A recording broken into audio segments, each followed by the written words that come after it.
ஆண்டின் இறுதி நாள் நமக்கு நன்றி நாள். நன்றி சொல்லி இறைவனை புகழ்ந்து பாட அழைக்கப்படுகிறோம். இந்த நாளிலே கொடுக்கப்பட்டிருக்கிற வாசகம் புனித யோவான் நற்செய்தி, புனித யோவான் திருமுகம். யோவான் திருமுகத்திலே கடவுளை எப்பொழுதுமே அவர் அன்பாகவும், அந்த அன்பிலே வந்த மனுவுருவானவராகவும் நமக்கு காட்டுவார். நற்செய்தி அவருடைய நற்செய்தியின் தொடக்கம். இன்றைக்கு வாசகம், வார்த்தையான கடவுள் நம்மிடையே குடிகொண்டார், நமக்கு நிறை வாழ்வளிக்க வந்தார், அவர் ஒளி, அவரை ஏற்றுக்கொள்வோம். இறையியல் கருத்துக்கள் நிறைந்த வாசகம் அது.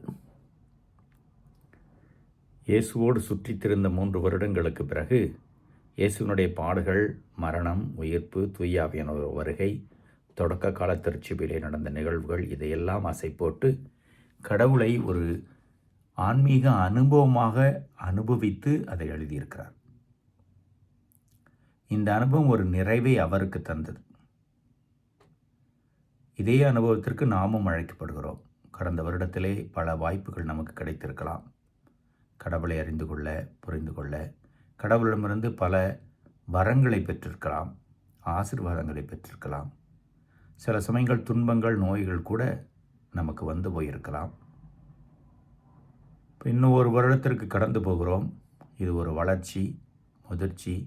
இந்த ஆன்மீக அனுபவம் தொடர்ந்து வளர நமக்கு வாழ்வாக வார்த்தையான இயேசுவோடு எப்போதும் இணைந்திருக்க வேண்டும்.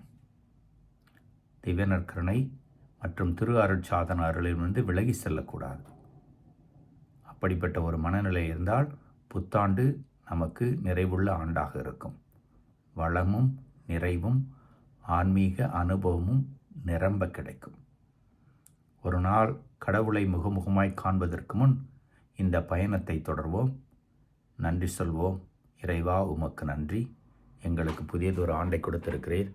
இதிலே நாங்கள் உம்மோடும் உம் திருமகன் இயேசுவோடும் என்றும் முனைந்திருக்க வரமருளும். இறைவன் என்றென்றும் வாழ்த்து பெறுவாராக.